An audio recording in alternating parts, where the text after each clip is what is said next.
नमस्कार, मी प्रभाकर लोंढे, खडतर प्रवास वर्तमानपत्राचा तथा खडतर प्रवास यूट्यूब चॅनलचा मुख्य संपादक। आज आपण राहुल गांधी यांना टार्गेट कसं केलं जातं आहे या विषयावर आपण बोलणार आहोत।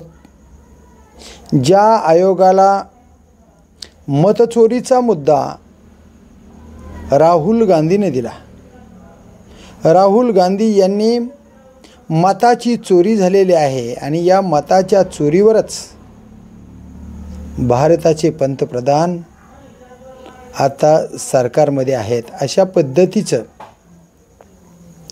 आव्हानच राहुल गांधी यांनी निवडणूक आयोगाच्या समोर केलेलं आहे। पण हे प्रश्न निवडणूक आयोगाला विचारले आणि टार्गेट करताय भाजप।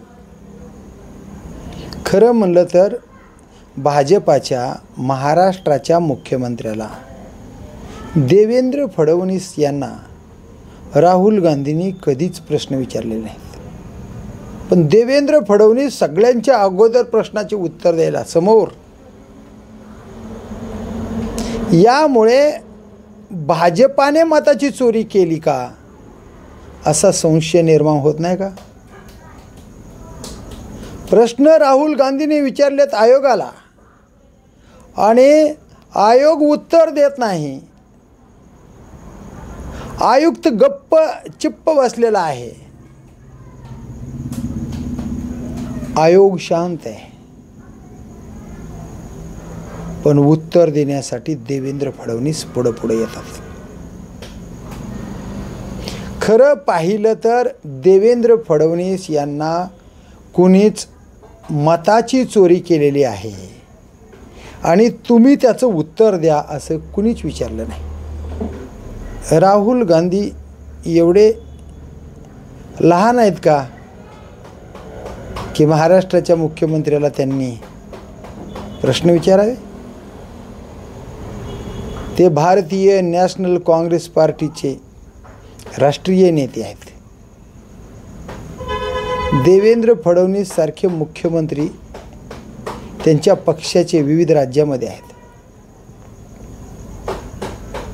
आणि उत्तर देवेंद्र फडणवीस बळेनेच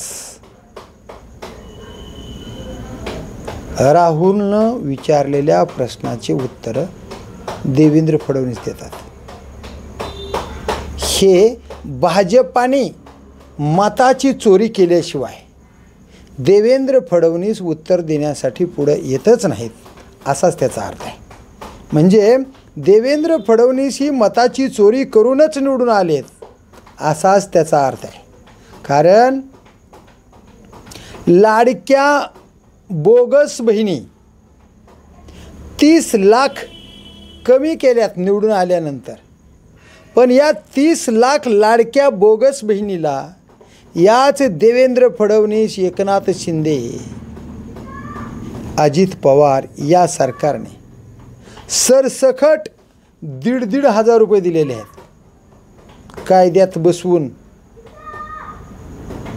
मग कायद्यात बसवून 1,500 रुपये दिले आणि त्यांचे मतदान घेतले आणि त्याच बोगस बहिणी आहेत म्हणून 30 लाख लाडक्या बोगस बहिणी कमी केल्या। म्हणजे मतदान घेईपर्यंत या बहिणी, लाडक्या बहिणी कायद्यात बसत होत्या आणि मतदान घेतलं, सरकार स्थापन झालं की लगेच ही बहिणी बोगस झाल्या। कसा कारभार आहे? आणि याच लाडक्या बहिणीचे विविध प्रकारे 400 कोटी रुपयाचा अपहार केल्याचा आरोप शिवसेनेचे प्रवक्ते संजय राऊत यांनी यांच्यावर केला। मग या लाडक्या बहिणीचे विविध प्रकारे पैसे घोटाळ्याच्या माध्यमातून अपहार करून लाटले जातात असा आरोप संजय राऊत जर करीत असतील तर मग राहुल गांधींच्या चोरी करून मतदान घेऊन हे सरकार स्थापन झाले या आरोपामुळे देवेंद्र फडणवीस गांगारून गेलेले आहेत. म्हणून देवेंद्र फडणवीस बळेनच मत चोरी केलेल्या राहुल गांधींना उलटा चोर म्हणतात. आता देवेंद्र फडणवीसला राहुल गांधीला मताचा उलटा चोर म्हणायचा अधिकारच नाही, कारण तुम्हाला प्रश्नच विचारले नाहीत. प्रश्न विचारलेत केंद्रीय निवडणूक आयोगाचे आयुक्त ज्ञानेश कुमार यांना प्रश्न विचारलेत. ज्ञानेश कुमार गपचिप बसलेले आहेत, तोंडातून आवाज निघत नाही, ते गप्प आणि देवेंद्र फडणवीस पुढं. ही परिस्थिती कुठंतरी संशयास्पद लोकांना वाटत आहे, हे नाकारता येत नाही. खरं पाहिलं तर देशाचे पंतप्रधानच मताची चोरी करून पंतप्रधान झालेत, असाच आरोप राहुल गांधी यांनी निवडणूक आयोगाकडे केलेला आहे. त्याचं उत्तर का दिलं नाही, आतापर्यंत का दिलं नाही, असाही प्रश्न आता जनतेच्या पुढं पडलेला आहे.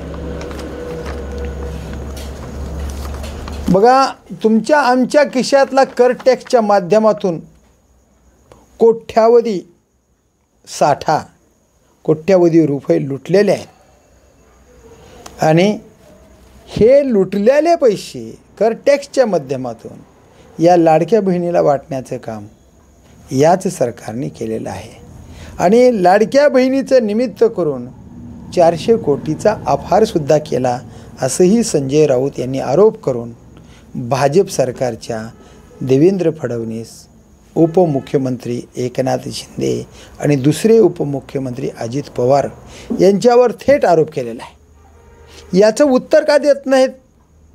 देवेंद्र फडणवीसने द्यावं, एकनाथ शिंदेने द्यावं, अजित पवारांनी द्यावं, हे उत्तर देणं गरजेचं आहे. पण निवडणूक आयोगाचं उत्तर देवेंद्र फडणवीसला देण्याचा एक संकल्प, छळ यांना लागलेला आहे आणि म्हणूनच देवेंद्र फडणवीस पुढं करतायत. बघा, पनवेल, शिरूर, धाराशिव या जिल्ह्यामध्ये मताची चोरी झालेले आहे असे जे विरोधक उमेदवार विधानसभेमध्ये निवडणुका लढवलेल्या आहेत, त्या उमेदवारांनी निवडणूक आयुक्ताकडे तक्रार केली. त्या तक्रारीचं एकही उत्तर निवडणूक आयुक्तांनी आत्तापर्यंत दिलेलं नाही. देवेंद्र फडणवीस कोण होतात उत्तर देण्याचे? कोण उत्तर देणारे? कोण देवेंद्र फडणवीस? काय संबंध आहे?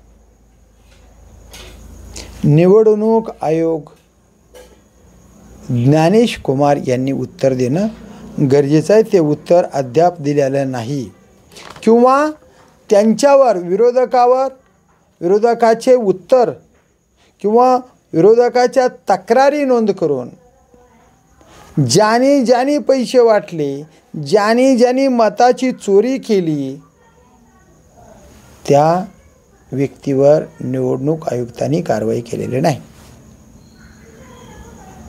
हे निवडणूक आयुक्त भाजप धार्जिणे आहे, भाजपला सपोर्ट करणारं हे निवडणूक आयुक्त आहे, हे आता सर्वांनाच कळलेलं आहे. खरं म्हणलं तर हे गुन्हेगार आहेत आणि गुन्हेगार असणाऱ्या माणसाला शासन झालं पाहिजेत. श्रीलंकेचे माजी राष्ट्राध्यक्ष रानिल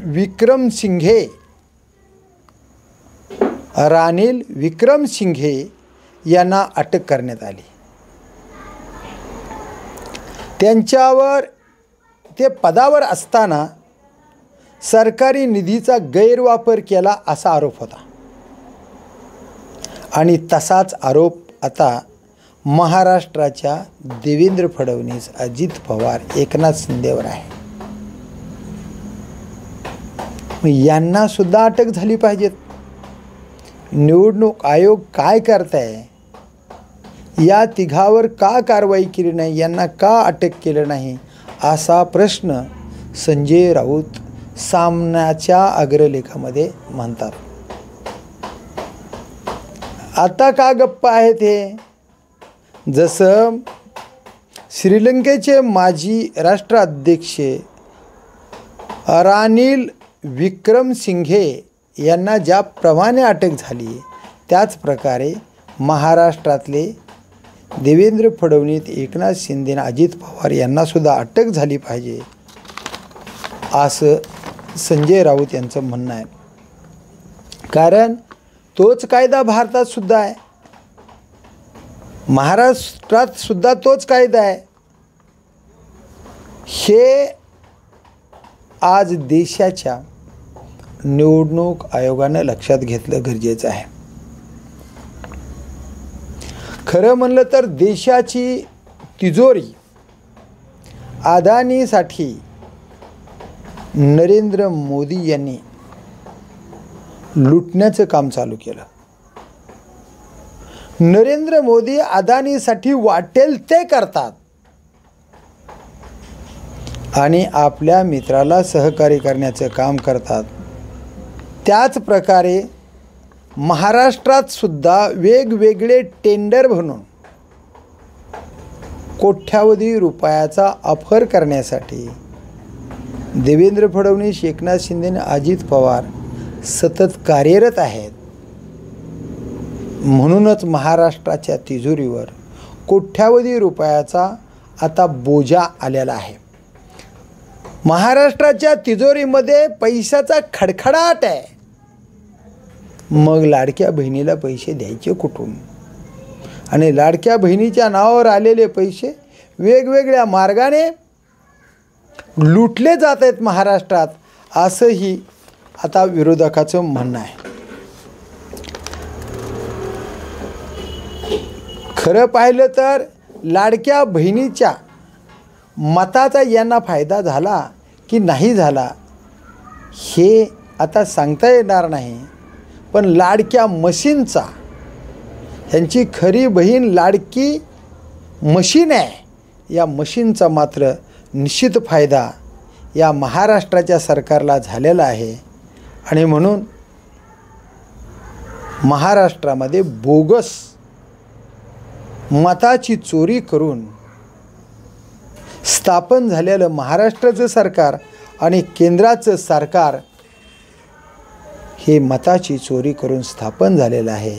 अशाच पद्धतीचा आता राहुल गांधींचा आणि विरोधी पक्षांचा, भाजपाच्या विरोधात असणाऱ्या सर्वच पक्षांचा आरोप आहे.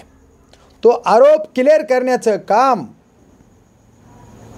केंद्रीय निवडणूक आयोगाचे आयुक्त ज्ञानेश कुमार यांनी निपक्षपातीपणाने हा मुद्दा क्लिअर करावा आणि महाराष्ट्राच्याच नाही तर देशाच्या समोर